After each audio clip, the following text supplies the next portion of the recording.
Hello, good morning, and welcome to Unacademy IAS, a one-stop destination for all the English medium civil services aspirants.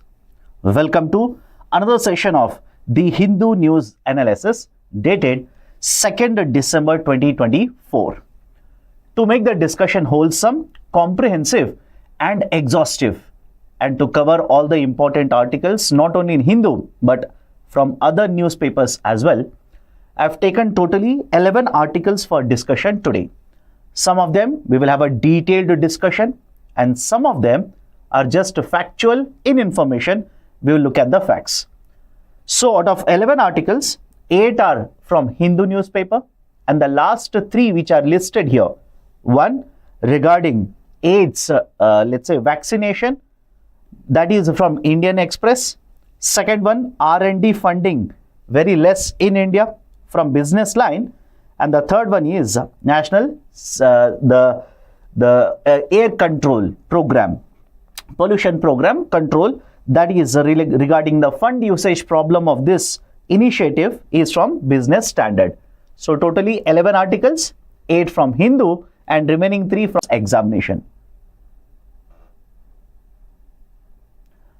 If you are interested, please do check out the details, the link for which is provided in the description below. If you enroll into any one of these particular programs, you will get access to English, Hindi as well as English, that is bilingual classes. You will get access to the prelims as well as the mains test series. You will also get access to our mentorship services. So again, if you are interested, check out the link provided in the description.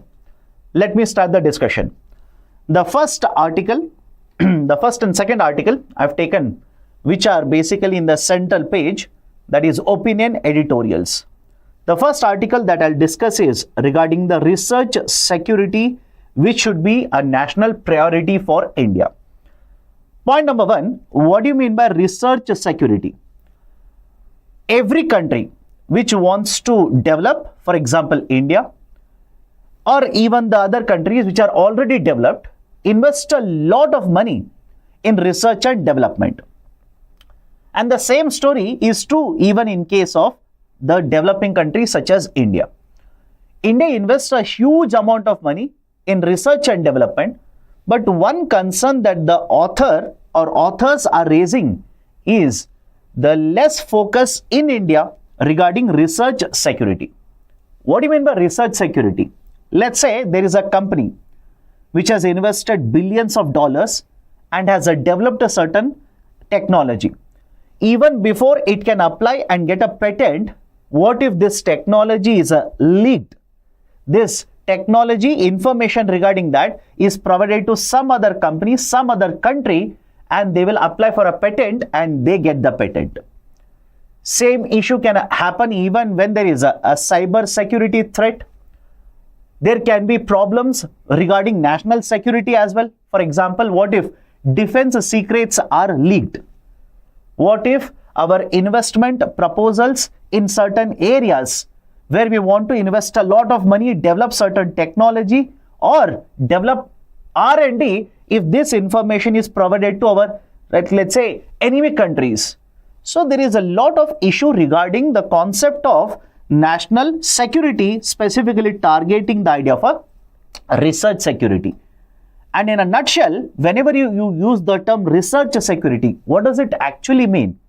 Research security is essentially safeguarding or protecting the scientific activities which are being conducted in a particular country from abuse, from misuse or leakage of this kind of a scientific activity.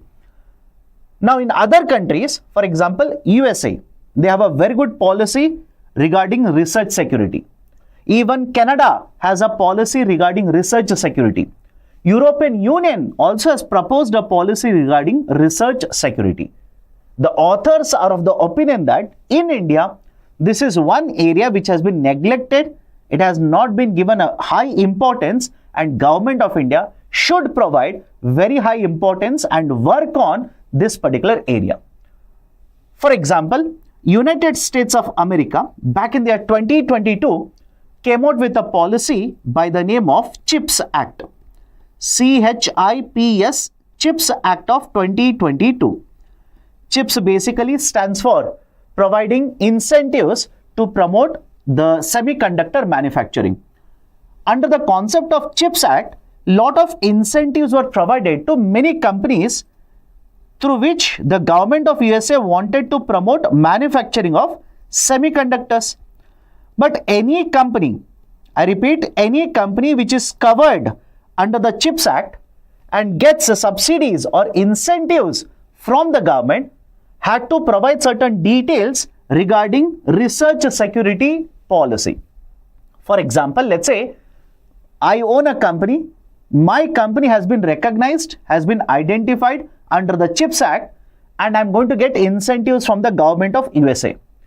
Now, my company will have to provide lot of details regarding research security policy of the company. For example, are all the employees provided training regarding not to disclose the information to other people who are not involved in the work?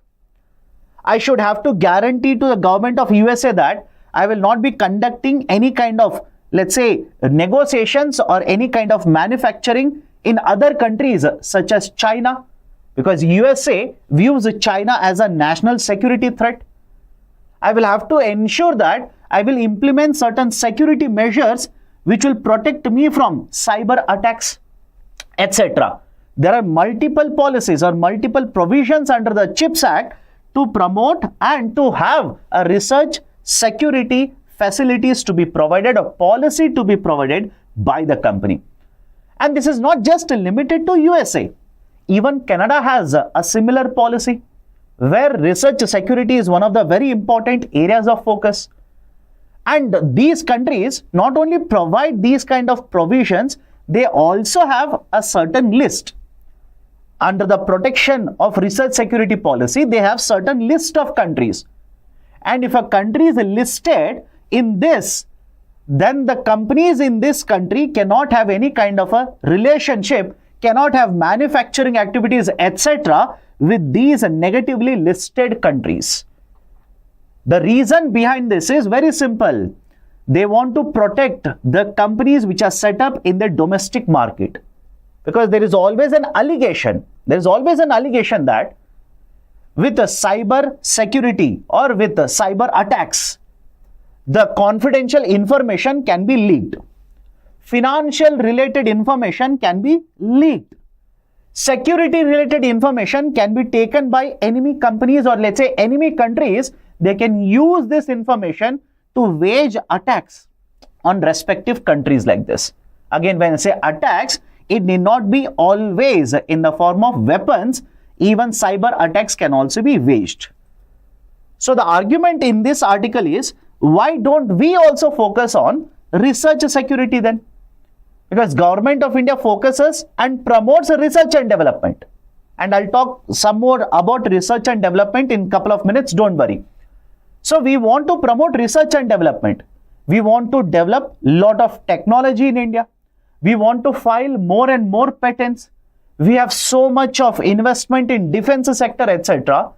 At the same point of time, why not promote the research security as well? And the authors basically say, once Government of India will make it as their central theme, they will have to take care of certain issues. What are the issues?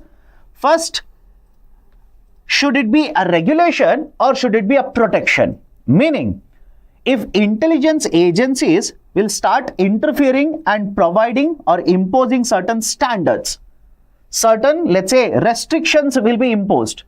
This might hinder the investment in research and development. Meaning, simply understand this. Right now, whenever the R&D is conducted, you generally see it is a multilateral approach. Multilateral simply here means one company or let's say one group of researchers are talking to researchers from another country. The researchers from another country are contributing to this kind of a work, etc. It's a multilateral approach. And in this situation, if government agencies such as intelligence agencies to provide the research security and in order to ensure that this sensitive information will not go out of India, will not fall into the hands of our enemies if they start imposing lot of conditions, lot of restrictions, lot of, let's say, impositions are done. This might hamper, this might, rather than becoming research security, might even basically hinder the research progress in India. So that is the first very important concern that the government of India needs to take care of whenever they will focus on the information, or let's say the research security. Second concern is, there is always an argument that if government interferes in the research work, if government will try to have policies, if government will impose a certain restrictions or conditions, this might hinder academic freedom. This might simply hinder academic freedom. For example, what if government of India tomorrow will simply say, you are not allowed to enter into, let's say, a collaboration with the researchers from this country. Then the access to knowledge will be cut off. Access to funding might also be cut off. So in such cases, it might hinder the academic freedom, and there will be a criticism from certain sections of, let's say, the researchers regarding the role of the government. Should it be limited to only this level, or more, let's say, power should be given to the government? When I say government here, I'm talking about the intelligence agencies which will be put in charge of having the security. Third one is research security versus national security. It might so happen that you are involved in a collaboration with, let's say, researchers from another country, and the government agencies will take a lot of time to allow you to enter into a collaboration. They will conduct a lot of background checks, whether you as an individual, do you have any affiliation to this kind of a group? Are you receiving funding from any agency which is backed by, let's say, somebody else who is acting against the interest of India, etc. So in such cases, the national security, and rightly so, might override the, let's say, research security. And this will hamper the overall R&D in case of India. So research security versus national security, that is also one angle to be looked at. Fourth one is political interference. What if many of the schemes which are, right, let's say, implemented in India, including the schemes where funding is provided by the government, what if the government, or let's say the ministers or the politicians, will start interfering and basically deciding which authority or which researcher should get the funding, which institute should get the funding? If there is a researcher who has spoken against the government policies, the funding might be stopped there.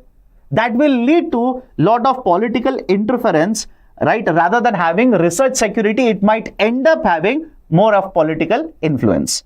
And finally, if research institutes are supposed to, let's say, talk to the intelligence agencies, will have to, right, let's say, provide lot of information. This will increase the burden on research institutes. Already we are worried that they are not doing sufficient amount of work. We want to create a lot of, let's say, research. We want to have more and more research papers. We want to file for more and more patents, etc. We are already worried about it. In addition to this, if I ask the research institutes to negotiate with, let's say, intelligence agencies, to keep on providing certain information to intelligence agencies, this will increase the administrative burden on the research institute. This might hamper the work that is done, or else they will have to spend more and more money to basically cater to all the compliance requirements. So these are some of the issues or challenges regarding research security that would be implemented. What is the way forward then? What is the way forward? Point number one, we can engage with global partners. For example, I said the concept of research security is already being implemented in multiple countries around the world. Why not engage with these particular, let's say, countries? Take the best practices which are being implemented. For example, in European Union, they do not have a blanket policy like this. They identify which sector is more sensitive. They identify which sector needs more of a regulation, more of a protection. So there is this kind of a differential approach that is followed in the European Union. So can we adopt that kind of a model in case of India? Will that work out for India? So why not have a study like this, engage with the global partners and adopt the best practices in India in order to promote the research security. Second one, there will be rising or there will be new type of risk which India will face in the coming days. Not just India, but around the world also, new type of, let's say, risks will keep on appearing. For example, let's say 4 years ago or 5 years ago, we were not aware of the concept of a digital arrest. But today, on day-to-day basis, or let's say at least two times or three times in a week, will you not come across a scam that has been caused or a scam by the name of digital arrest? So there will be new types of emerging risks which will keep on appearing in the future, which will happen in the future. So we should be ready to adopt according to the changing situation. And finally, the authors also argue that we should have a dedicated office. We should have a dedicated office under the ministry that should be decided by the government of India, which will take care of promotion, the implementation of the policies regarding the research security or research protection. So these are certain very important points mentioned in the article here. Now, associated with this, there is one more article that I've taken from Business Line. Today's edition only, Business Line. And what are the important points given in this article? Every now and then, you will come across one criticism or one issue or concern regarding India's economy. And that concern you will basically say is, we are not sufficiently investing money in research and development. R&D is nothing but research and development. We are not investing sufficient amount of money in R&D. When you compare India's R&D with other countries, let's say China, let's say USA, the investment that is done in India is very, very less. According to the government data, the investment that is done in R&D, which is generally represented in the form of GERD. GERD stands for Gross Expenditure in Research and Development. So GERD in case of India, according to the government data, is a 0.9% of GDP back in the year 2008. It was 0.9% of GDP back in the year 2008. And as such, having less than 1% of GDP in the form of GERD is very poor, very less compared to other countries. So argument was, we should invest more. We should increase the GERD to more than 2%, etc., etc. That has been the argument since the last couple of years. Apart from this, one more issue regarding R&D in case of India has been that most of the investment that has been done in research and development has come from the public sector, has come from the government, and very less amount of money is coming from the private sector. Remember this particular point. Most of it comes from the government, that is public sector. Very small percentage of it or a fraction of it comes from the private sector. How much? According to the latest data, the private sector GERD contribution is just around 36%. It is just around 36% now, very, very less compared to the investment from the government in promotion of research and development. Now, according to the latest data, because this is for the year 2008, according to the latest data, the GERD in case of India has in fact reduced. It has in fact come down. How much? From 0.9% of GDP, now it is said to be 0.6% of GDP. Remember this. From 0.9% of GDP, it has actually fallen down. It has come down to 0.6% of GDP. And I hope you understand, do not say that the overall investment has come down. No, as a percentage of GDP, your investment in R&D has come down. Because if you understand this, it is a percentage. And because the GDP has increased, GDP has widened or become much bigger compared to what it was back in the year 2008. If the numerator doesn't increase by the same proportion, the overall outcome will also be much lesser. And that is exactly what the article is saying here. So argument is very simple. We need to invest more and more in research and development, especially from the private sector. We need to attract a lot of investments here. Done? So this is the second article from Business Line in addition to the Hindu newspaper article. Now using both of these articles, I've given you one answer writing, or for basically practice purposes, I've given you one question for mains answer writing practice. The research security in India needs to have balance between safeguarding IPR, intellectual property rights, national security, along with promoting international collaborations and protecting academic freedom. Elaborate the statement. 15 marker question in 250 words.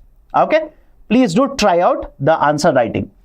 Next one more article from Hindu newspaper, basically editorial page. India's cities, their non-communicable disease burden. What are the important points? Let's understand the article here. Point number 1, India has a very high number of people who suffer from non-communicable diseases. NCD here stands for non-communicable diseases. According to ICMR, Indian Council for Medical Research, according to ICMR, the major 4 non-communicable diseases are cancer, chronic respiratory diseases,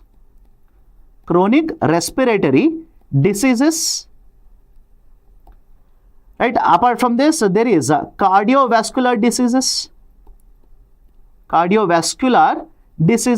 and the fourth one is diabetes. So according to ICMR, the 4 major non-communicable diseases are, these are the 4.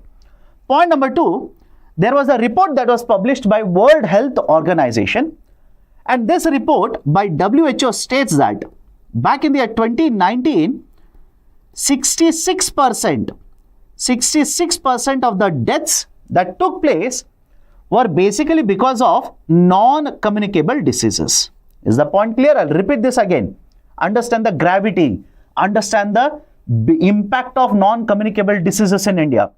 According to a WHO report, World Health Organization report, for 2019, 66% of the deaths that have taken place in India are because of non-communicable diseases. Now, some of you might be thinking, sir, why? Why there is such a high number of deaths because of non-communicable diseases? There are multiple reasons. Let's put them for easy understanding. Use the concept of economics here. Let's put them on the supply side as well as the demand side. And in this case, demand side will be what? Essentially, the people who are suffering because of the NCD. Why people get NCDs? Why do we get NCDs? Various experts argue that because of the lifestyle, because of the kind of a lifestyle that we lead. The lifestyle essentially speaks about the kind of food we consume. There is a more and more preference for the fast foods, junk foods, which are not healthy in nature, which carry or which have a lot of these fats that will contribute to unhealthy consumption, or which will lead to, right, let's say non-communicable diseases. For example, right, let's say the diabetes. Second one, right, what about the sedentary lifestyle where the labor that we are doing, the physical activity that we are doing is very, very less. For example, again, not telling that all of you will get this or those software engineers will get this. A lot of these people are working for multinational companies or multinational enterprises. We will go to office, we'll sit from morning 10 to evening 7 at the same place, except for, let's say, going for a cup of tea or coffee, or let's say going for a lunch, etc. For majority period of the time, we are simply sitting at one place and we are working. So very less amount of physical activity also contributes. And in addition to this, there are also genetic reasons as well. So the reasons why we get a lot of these, or a lot of people in India get non-communicable diseases, essentially are these reasons. So when people will get this, we will go to hospital. So this will become a demand side.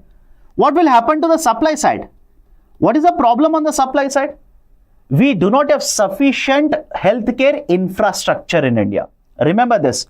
We do not have sufficient healthcare infrastructure.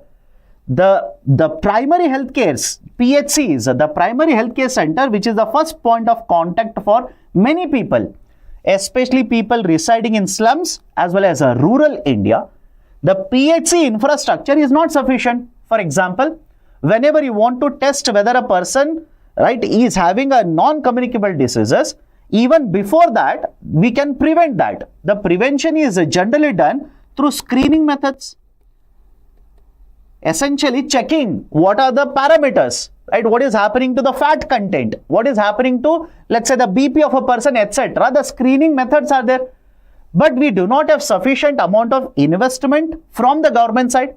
We do not have sufficient healthcare infrastructure. As a result of that, both demand as well as supply side, there are problems.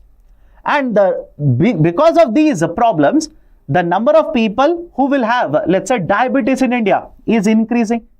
We discussed one article last week regarding the same thing. There is a huge divergence between how many people are diabetic in India. The government data simply says 100 million and the Lancet data simply says more than 200 million. So number of people suffering from diabetes has increased. Number of people having cardiovascular diseases have increased, etc., etc. So this is one argument. Okay, please understand, this is one argument.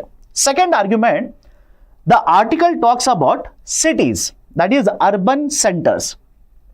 In case of urban areas, we are seeing that there is a lot of migration of the population from, let's say, villages to cities in search of livelihoods. In addition to migrated population within the city also, there is a huge number of people who will belong to the below poverty line category, who are very poor, who find it very difficult to get access to, right, nutritious food. Now, even if you look at this kind of a population, for example, here, look at the data that is provided. According to United Nations, 49% of the population is residing in slums. 49% of the population is residing in slums. And what is the impact of this? The people who are migrating is very high. The population residing in, right, let's say slums is very high. A lot of these households basically fall under the below poverty line category. And these people, in order to earn their livelihood, will have to keep on working day in and day out. And the author simply says there are three factors which are interacting, as a result of which the NCD numbers in case of India are increasing. What are the three factors? The problem in case of India, why NCDs are increasing, especially in cities, is one, have a look at this, insufficient healthcare facility. Insufficient healthcare facility. Second one, right, the majority of the population which is working doesn't have right working condition. Doesn't have right working conditions. Right? When I say right working condition, here essentially the working condition is hazardous. Working conditions are very hazardous. And the third one is because a lot of these people who are working are either informal, are on contract basis, are part of the gig economy, and they do not have sufficient salary in the first place. And second, in addition to that, they do not have even health insurance. So the financial viability, the third factor to consider here is the financial vulnerability, rather than viability, vulnerability. The financial vulnerability is also an important factor. Now, let me give you one example. Let's say a person will move from the village to city in search of a livelihood option. This person will work in, let's say, construction. This person will work, right, let's say as a delivery partner. This person will work, right, let's say in any other, let's say, menial job. And when you talk about all of these, don't you think the pollution that is caused in the urban centers will hurt the person or will have an impact on the health of the person? And when the person falls ill, imagine he is the only person who is a bread earner of the family, which is generally the case in India.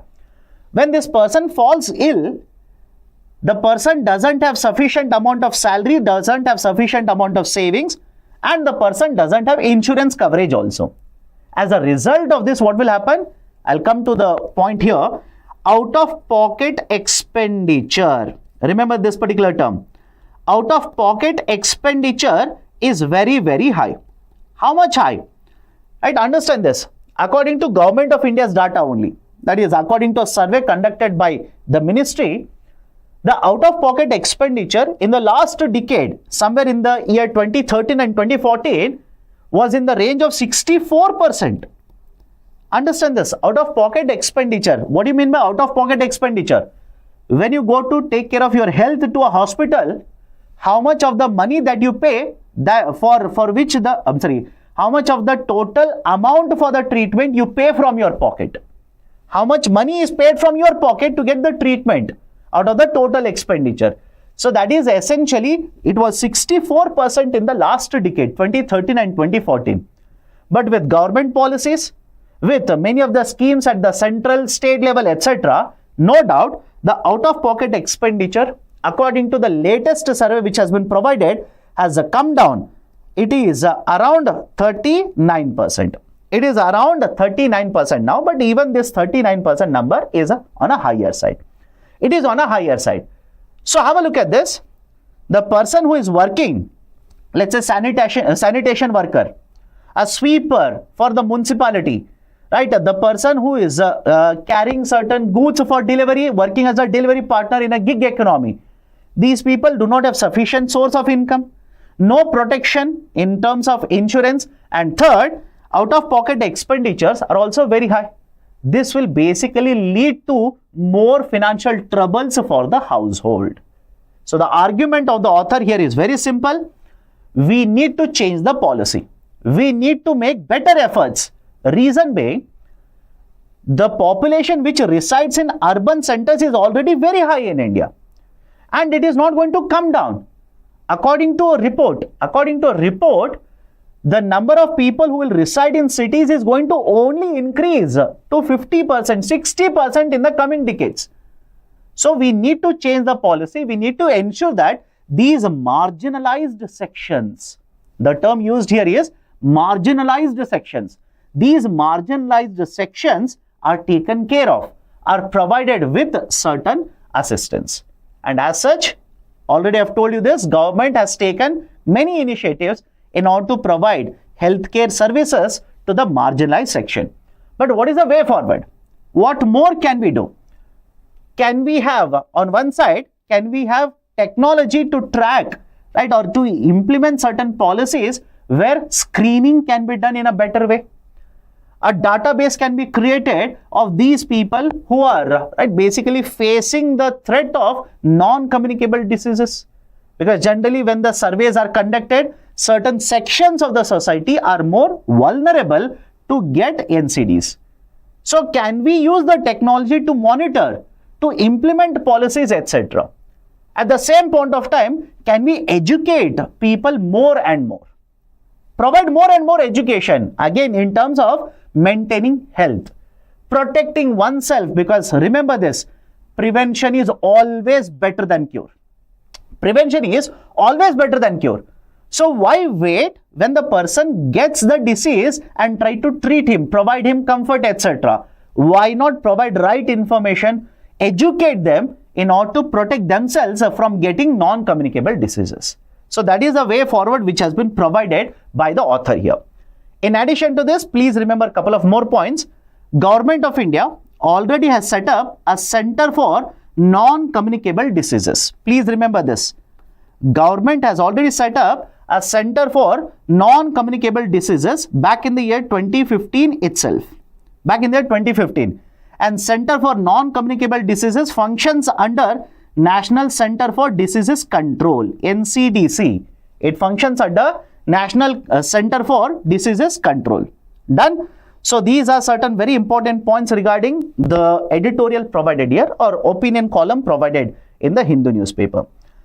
Now I've given one more question for you to practice.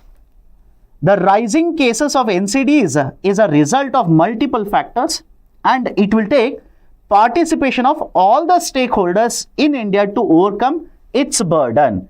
Discuss the question in 15, right? A marker question in 250 words. I'm reminded of an African proverb.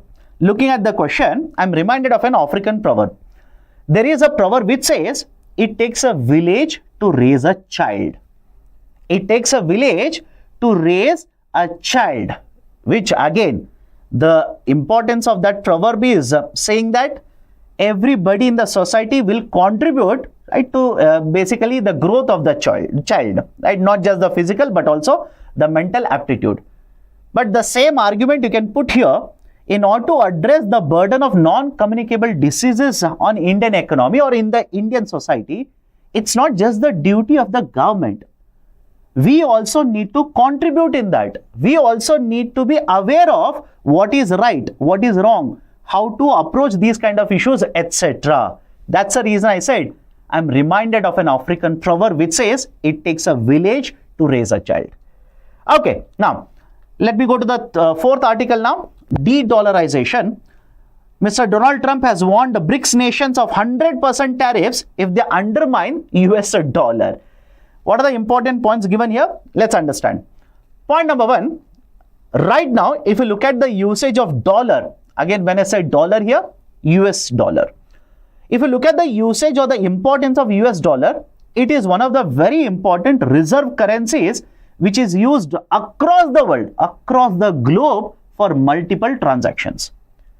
For multiple transactions.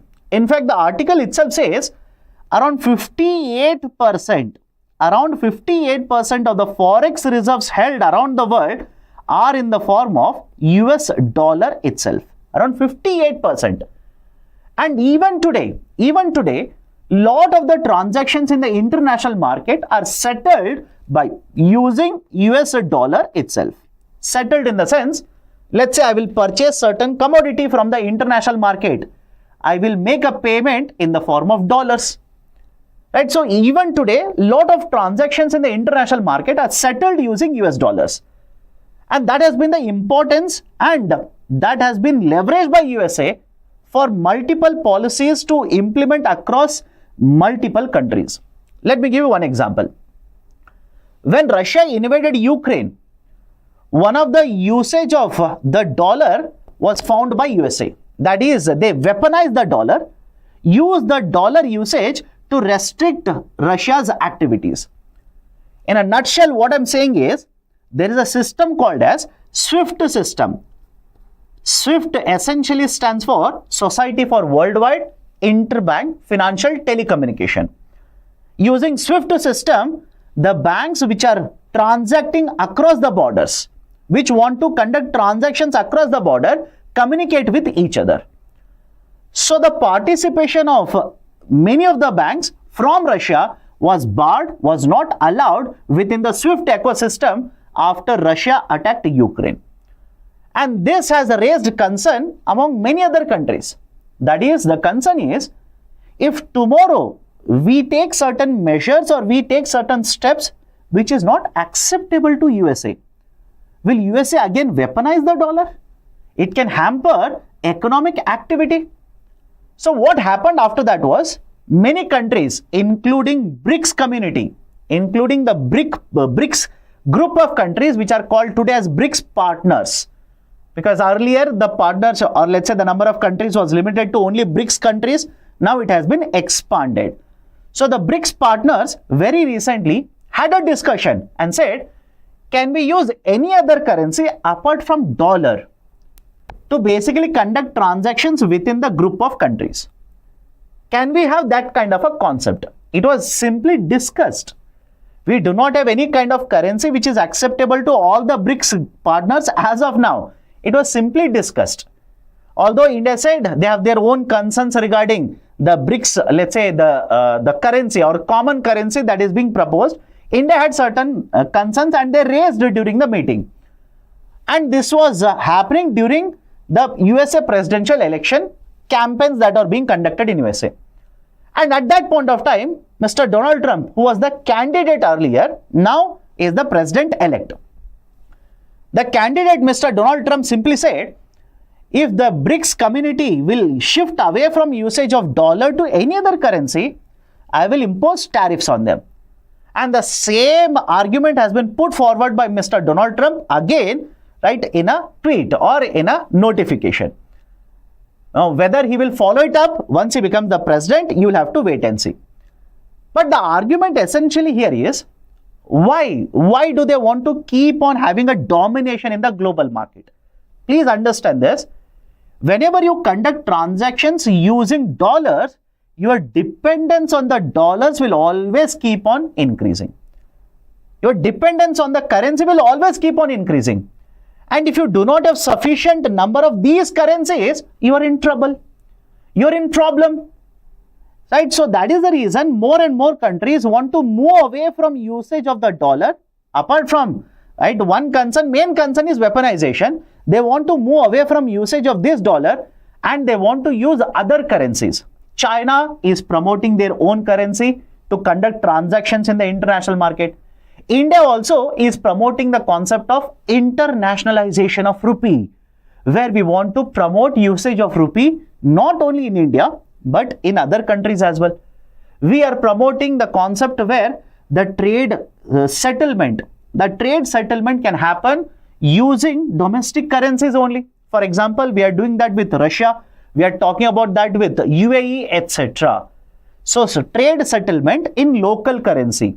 That is also one thing. In addition to this, Russia is proposing an alternative to SWIFT system. It is proposing an alternative to SWIFT system. Right? The basic system that they are proposing is named M-Bridge. M-Bridge. Okay, they have proposed a system called as M-Bridge to be used in place of SWIFT system. This is already present under Bank of International Settlement, BIS. They are simply saying, can we use this model to settle trade between India and Russia?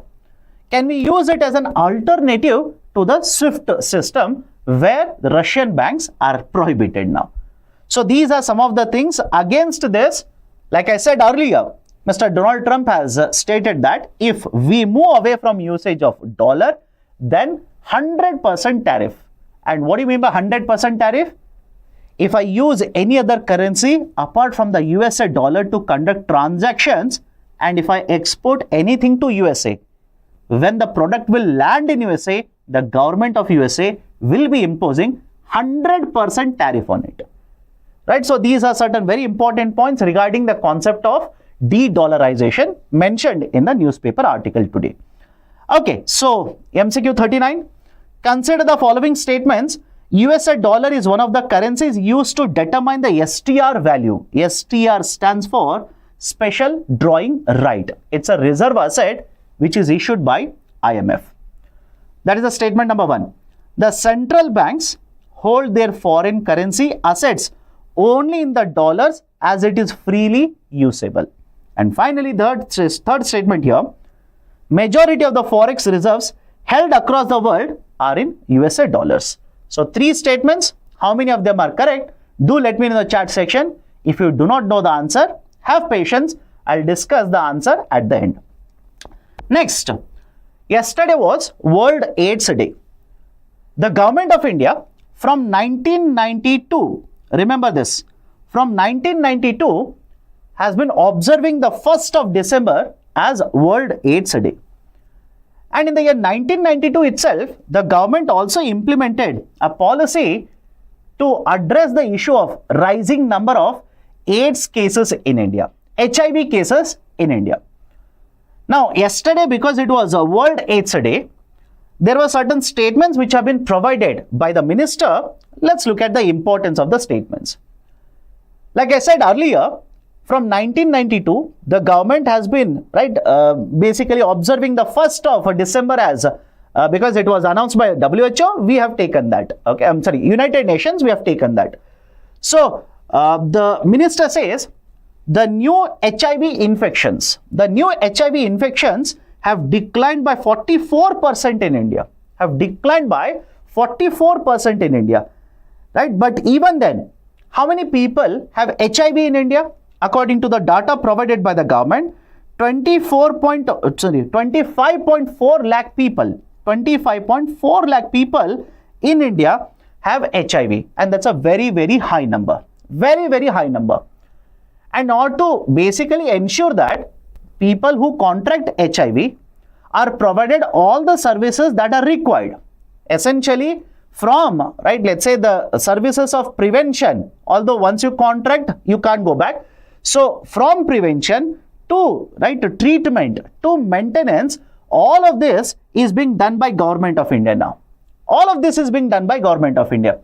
In fact, to implement these policies, the government from 1992 has been implementing the National AIDS Control Policy. National AIDS Control Policy, NACP, from 1992 itself. And right now, the fifth phase of this program, National AIDS Control Program, is being implemented in India. Okay, fifth phase, please remember that. Now, apart from this, the minister also has mentioned certain points. That is, Government of India has a policy of 90-90-90. The government has a policy of 90-90-90. What is this 90-90-90? 90% of the cases, right, basically should be identified. 90% of the people should be treated, and the load of the virus, because in HIV, multiple, right, diseases will be seen, and the virus loads will, or the virus numbers, load is nothing but numbers, the load of virus will also be very, very high. Government wants to bring down, right, let's say the load virus by 90% through antiretroviral therapy. Remember the name of the therapy, antiretroviral therapy, ART treatment. And the update has been provided by the minister here. Against the policy of 90-90-90, which was earlier introduced, now government has increased the target to 95-95-95. That is basically, right, identify 95% of the cases, treat 95% of the patients who have been identified, and reduce the load of the virus by 95%. Right? So these are the three targets which have been set up by the government, and to a certain extent, the government is on the path to achieve this. Right? They are on the path to achieve this. And remember this, although it is not given here, United Nations has a program, UN AIDS program.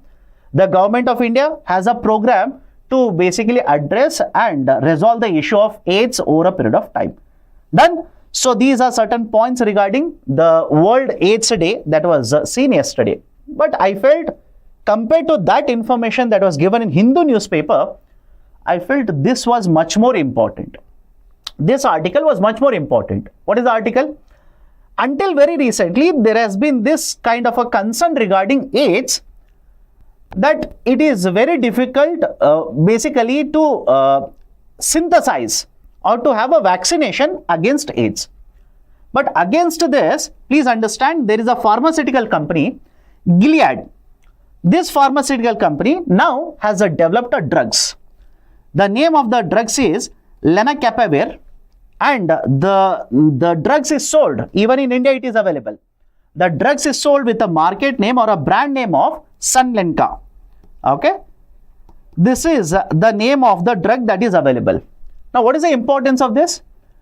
In the case studies that have been conducted, wherever it has been used in the studies, the company says, pharmaceutical company says, if you use the drug once every 6 months, that is 2 doses in 1 year, in 100% of the cases that they have seen, that they have conducted a research on, people do not get AIDS.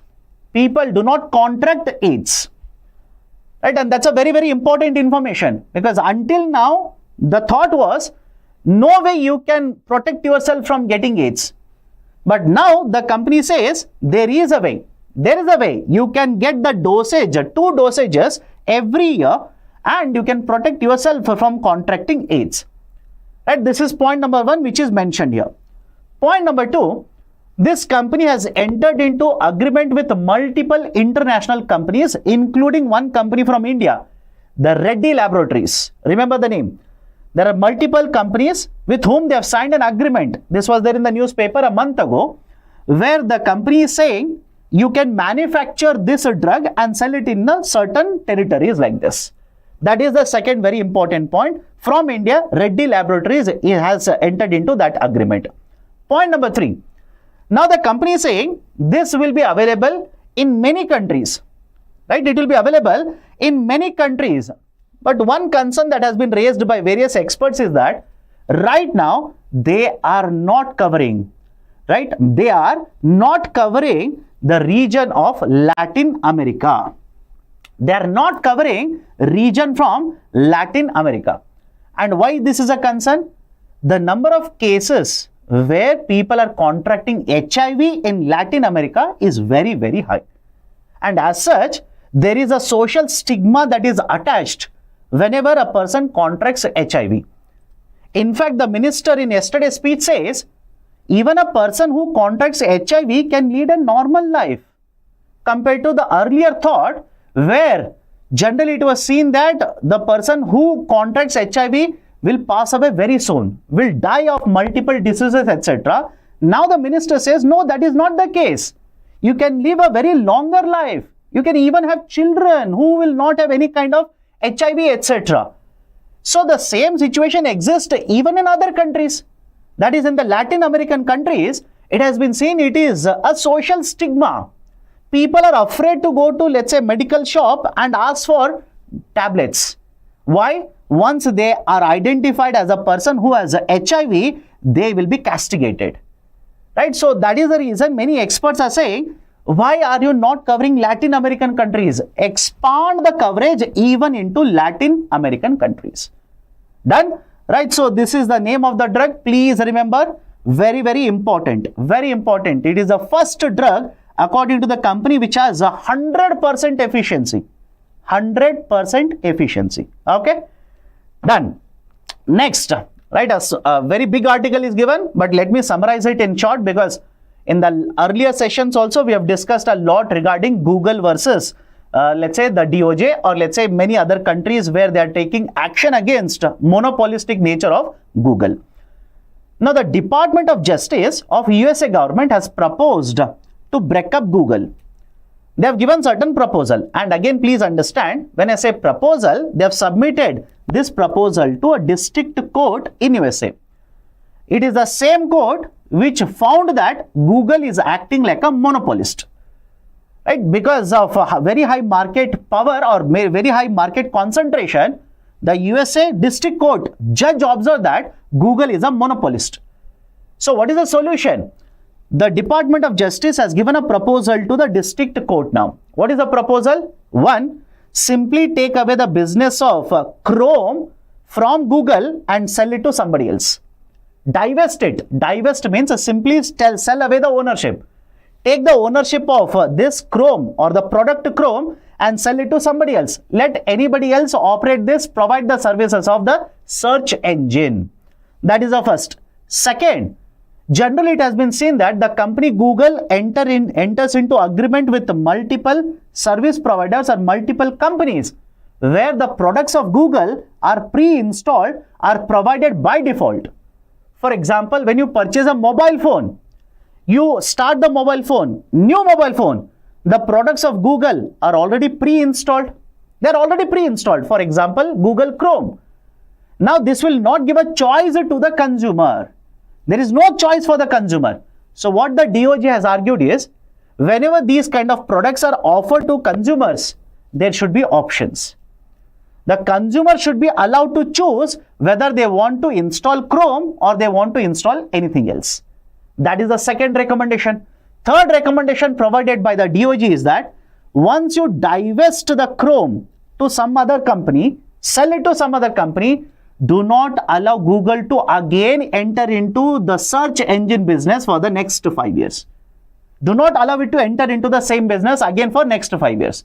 These are some of the proposals that have been given by the Department of Justice to the district court. Now the Google has given their counter arguments. Point number one, they argue that this is micromanagement by government. The government cannot micromanage business of a private sector. Right? This will lead to a very bad precedent. This will lead to a very bad precedent. First one. Second one, if you split the business like this, if you take a Chrome and sell it to somebody else, what about data sharing of the consumers or customers? What about the customers' data? Should I provide the data, very sensitive data, to other companies? And what if this company is a foreign company? Now you will raise a complaint that, you will raise an issue that foreign companies are getting access to sensitive data of the people in USA or the citizens of USA. That is a concern. Third one, if you split the business and sell it to somebody else, don't you think this will disrupt many other services which are provided to other companies? What will happen to the quality of the service experience that the consumers will get when I give away the Chrome or sell the Chrome to another company? So many of these criticisms have been raised by the Google company against the proposal given by Department of Justice. So you will have to wait and see, because the judgment will take place, or let's say the solution to this problem will be given by the district court next year. This is as of now argument and counter argument. Okay. Now next one, ecology and environment, plastic treaty. What has happened to the plastic treaty that was taking place, or let's say negotiations were taking place at Busan? The negotiations are over now. The member countries have not been able to come to any kind of a conclusion. They have not been able to come to any kind of a conclusion. Why? Like I said in yesterday's discussion, there are two groups here. One group says you will have to control production in order to address the pollution problem that will be caused because of plastic. And the other group ascertains it is not the problem of production. There is no problem of production. There is simply problem of waste management. It is simply the problem of waste management. So now these two groups, the difference of opinion was so high, there was a huge disparity in the difference of opinion. They have not been able to come to agreement. And as a result of this, the fifth conference, during which we were supposed to arrive at a conclusion, arrive at a framework that would be applicable to other countries, we have not been able to arrive at the framework. And that's the reason now the member countries, that is Intergovernmental Negotiations Committee, the negotiations which began back in the year 2022, now they are saying we will have INC 5.2. INC 5.2. And this INC 5.2 is expected to happen next year. Negotiations are expected to continue in the next year as well, and thereafter arrive at certain arrangement. Now what kind of negotiations will happen? What will be the arrangement? You will have to wait and see. But much more importantly, there is one criticism that has arisen because of this outcome. What is the criticism? The criticism is that more and more countries are using environmental issues as a trade barrier. More and more countries are using environmental issues to use as a trade barrier. This argument has been leveled against European Union as well. Earlier, when European Union proposed and implemented CBAM, the same argument has been issued, or same argument has been raised again in the context of plastic treaty as well. But in a nutshell, we have discussed the issue yesterday. So now in a nutshell, there is no treaty as of now, no agreement as of now. Now next year again the negotiations will happen. You will have to wait and see what will happen during those negotiations. Okay, next one. Center is working on national policy for female labor force participation. Okay, female labor force participation. And there are, okay, one of the students says, pick up other articles, right? Most of them are economic. My dear, if you look at the articles very carefully, you might think only economics is covered here. Absolutely no. For example, when you talk about plastic pollution, economics plus ecology and environment. When you talk about National AIDS Day, healthcare, which is part of a GS paper, will be covered there. When you talk about female labor force participation rate, it's not just economics. It is part of GS paper 1 as well. It is part of GS paper 1. So that's the reason, do not restrict your understanding to only one subject. These concepts span from different papers. Gather as much knowledge as possible. Okay, now what are the points given here? There is a mention of one important scheme. I'll come to the scheme. Palna scheme. Okay, there is a scheme, or the right, measure of Government of India mentioned here. I'll come to that in some time. What is the problem? What is mentioned here? Listen to me very carefully. In recent times, there are multiple reports which have raised concern regarding female participation in work in India. For example, couple of weeks ago, there was one report by International Labour Organization, ILO, International Labour Organization. It said that because of various activities in the care economy that is done by women, 53% of the women are not able to participate in the labor force. 53% of the women, mind you. Compare this with men who are involved in the care economy. Right? What is the meaning of care economy? Direct care or indirect care. For example, providing, right, let's say, taking care of your elderly parents, right, or providing food or feeding the baby. This is basically part of care economy. So according to ILO, 53% of the women population is not able to participate because of that. Against this, when you look at the male population, just 1.1% of the workforce or population of male cannot participate in the labor force because of the care activities that they provide. So in a nutshell, the point is simple here. There is a disadvantage. The women population is not able to participate and contribute. And there is one more report which has been mentioned here, the World Bank report. The World Bank report states that after a woman or after they are married, their participation, right, in employment drops by 12%. Once a woman is married off, the participation in the employment comes down by 12%. And the female labor force participation rate in India is somewhere around 36 to 37%. So it is always a cause of concern. It is a cause of concern. And why? Why are they not able to participate? Like I said, they are forced to take care of, or they are bound to take care of the, right, let's say, babies in the household. So what is the solution? The Government of India simply says there is a solution to this. The solution that they have mentioned is one, the Palna scheme. The Palna scheme, please understand, earlier it was called as a National Creche Facility. But back in the year 2022, it was renamed and it is part of a bigger scheme now, that is a Shakti scheme or Shakti mission. And the name of the scheme is now Palna scheme. Under Palna scheme, essentially the Anganwadis would be developed and they would provide the creche facilities. They would provide the creche facilities, that is child care facilities will be provided, where the working women can use the creche facilities, especially let's say the labor under Manrega. The women labor under Manrega, if they have let's say children up to the age of 6, they can use these Anganwadi facilities which will provide creche facilities, right, leave the children there, do the work, and generally these creche facilities are open for 26 days in a month, and on day-to-day basis they are open for more than 7 hours. So that the timing can be used. Timing is just according to the requirement of working women.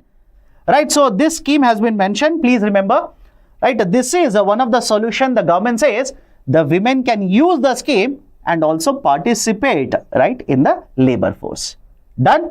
So this is one point, or let's say one article related to a scheme which can be questioned in the prelims. So I've asked a question on the scheme here. Consider the following statements regarding Palna scheme. It is a central sector scheme. Ministry of Women and Child Development is the nodal ministry. The scheme is implemented under the mission Shakti. How many of the statements are correct? Have patience. If you do not know, I'll discuss the key answer in some time. Okay, next, NCAP. Right, one more article from Business Standard, NCAP. Pollution rises while funds gather dust. The Government of India, back in the year 2019, launched a program by the name of NCAP, National Clean Air Program. National Clean Air Program. According to this particular National Clean Air Program, multiple cities across more than 20 states would be identified. funding would be provided to the state government, which will implement certain projects in order to reduce the pollution. In order to basically reduce the pollution. And when I say pollution here, under NCAP, the target was to reduce the particulate matter, PM. Particulate matter, the target was given to reduce PM. And what kind of cities would be covered under this NCAP?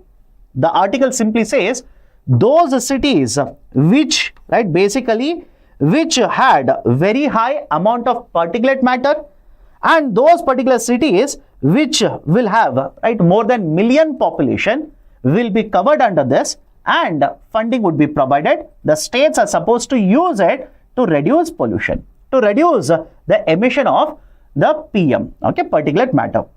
Now what has happened? From 2019 the scheme has been implemented, and recent times we have been discussing so much about air pollution. So what has happened to the usage of the funds here? Point number one, the article simply says that although the allocation of the funds under the scheme was somewhere in the range of 10,595 crore rupees. The allocation under this was more than 10,500 crore. The utilization has been somewhere in the range of 65%. Utilization, which means funds are allocated, but the funds have not been utilized. How much of the funds have been utilized? Around 6,900 crore rupees plus. Out of 10,600, rounding of the number, around 6,900 crore rupees have been utilized as of now, which means there is a potential here. States can use the funding and use it to develop infrastructure to reduce pollution, to control pollution. States have not been able to do this. Around 4,000 crore rupees worth of funds are simply sitting idle. That is the first concern. Second concern, there is one more concern regarding NCAP here. Second concern is, in many of the cases where the funds have been allocated, the states have misused the funds. The states have misused the funds, right? How? The funds have been diverted for other projects which cannot be covered under the projects to control pollution. For example, in some of the states, the funds under the NCAP have been taken and they have used the funds to construct stadiums. Right? They have constructed football grounds, other stadiums, etc. So there is not only underutilization of the funding, there is also, right, abuse of the funding that has been provided under National Clean Air Program, which has been implemented by the government from 2019. So you can use this particular point, right, whenever you have to write about, let's say, the air pollution, or right, why we are not able to control air pollution, or there can be a straightforward question on NCAP scheme itself. Okay, now one more article. There was a statement which was given by Mr. Mohan Bhagwat. He says, society will perish if population growth rate falls below 2.1%. If population growth rate falls below 2.1%, his argument is, there is, right, the whole society will collapse. The whole society itself will perish if the fertility rate will fall down below 2.1. Now, what are the important points here? Listen to me very carefully. On one side, the government of India is concerned that the population in India is very high. We are not able to cater to the population which is present in India. And this is nothing new in context of India, because please remember, back in 1970s itself, government of India started implementing policies in order to control population. For example, the population control policy or population policy, which was announced by government, was announced in 1976. And thereafter, there was one more population policy which was announced by the government in 2000. So argument is, the government having a population policy in order to control the explosion of population in India is nothing new. We have been trying it out for almost 50 years now. But now there is a rising concern in certain quarters, in certain regions. For example, Mr. Chandrababu Naidu very recently said, we need to have more children. Mr. Stalin, Chief Minister of another state from southern part of India, says we should have more children. although they have their own argument, but the Prime Minister of India says there is a concern if the population keeps on increasing, there will be a larger burden on the society as well as on the government as well. But now Mr. Mohan Bhagwat says every family should have at least 2 to 3 children. And Mr. Chandrababu Naidu also says we are thinking of amending the policy and providing incentives for the people to have more and more children. Right? And the technical term that is mentioned here is total fertility rate. What is the total fertility rate which is mentioned here? The total fertility rate mentioned is 2.1. Total fertility rate essentially means how many children are born in a lifespan of a woman. So right now, the argument is if the TFR goes below 2.1, the number of people who are born or the population will keep on shrinking. It will put a lot of pressure on the whole society and the whole society will collapse. That is the argument which has been put forward, and the technical term here is total fertility rate as well as population policy. These are the two things. Please make a note of it. Now let me pick up the MCQs that I've mentioned earlier and give you the key answers. Consider the following statements. US dollar is one of the currencies used to determine the STR value. I said earlier, STR stands for Special Drawing Right. Special Drawing Right is a reserve asset which is issued by International Monetary Fund. From 1969, IMF has kept on issuing the STRs to its member countries. These STRs are held by the member countries. Individuals such as you and me or even corporates cannot hold the STRs. But the value of 1 unit of STR is measured, published by IMF. To measure and publish the value of 1 unit of STR, there is a basket of currency which is used. And these are the 5 currencies. Please make a note of them. And the one currency which has the highest weightage is the USA dollar. Now some of you might be thinking, sir, why Indian rupee is not present here? We should have Indian rupee within the basket as well. If a country's currency has to be included in this basket, it has to satisfy 2 very important conditions. One, it has to be freely usable in the international market. Essentially, the currency should be accepted for settlement of transaction. Currency should be freely convertible. Indian rupee as of now, remember this, is not fully convertible under the capital account. It is fully convertible under the current account, but not under the capital account. That is the first condition. And second condition, the country whose currency has to be included has to be one of the 5 largest exporting countries. India doesn't have that kind of a standing right now. So these are the 2 conditions. Please remember. And the USA dollar, yes, it is one of the currencies used to determine the STR value. The central banks hold their foreign currency assets only in dollars? No. Any of these freely usable currencies generally are the form in which foreign currency assets are held by central bankers.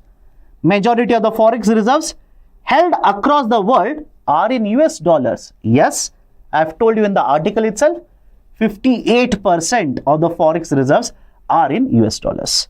So first statement is correct. Third statement is correct. Right option for the question will be option B. Only 2 are correct. MCQ number 40. Consider the following statements regarding Palna scheme. It is a central sector scheme? No, it is centrally sponsored scheme. 60:40. Ministry of Women and Child Development is the nodal ministry? No. Correct. It is the ministry. I have given this statement because looking at the scheme, many of you might misunderstand that Ministry of Health and Family Welfare is the one. No, it is the Ministry of Women and Child Development. The scheme is implemented under Mission Shakti. Yes, the umbrella term is Mission Shakti. Under this sub-component, one of them is, right, let's say the Palna scheme. So second statement is correct. Third one is correct. 2 of the statements are true. Right option for the question will be option B. Before I close the session, I just want to make one correction here. Yesterday, I discussed something by the name of ECB, External Commercial Borrowing. While discussing ECB, I mentioned that the limit earlier was $750 million and it has been increased to $1.5 trillion. It's wrong. It's a mistake. It's not 1.5 trillion. It is 1.5 billion. This limit was increased by Reserve Bank of India back in the year 2022. Right, back in the year 2022, RBI doubled the limit in order to ensure that more and more dollars will flow into India. And because the current account deficit was widening, we wanted to bring it under control. Done? So this is one correction. Please do that. I've written trillion in the slide. Correct it. It is 1.5 billion. So that's it from my side. In today's session, if you like this initiative, do hit the like button and show your appreciation by joining our YouTube channel and recommend this channel to your friends as well who can get the benefit, those who are preparing for civil services examination. That's it. Take care. Have a great day.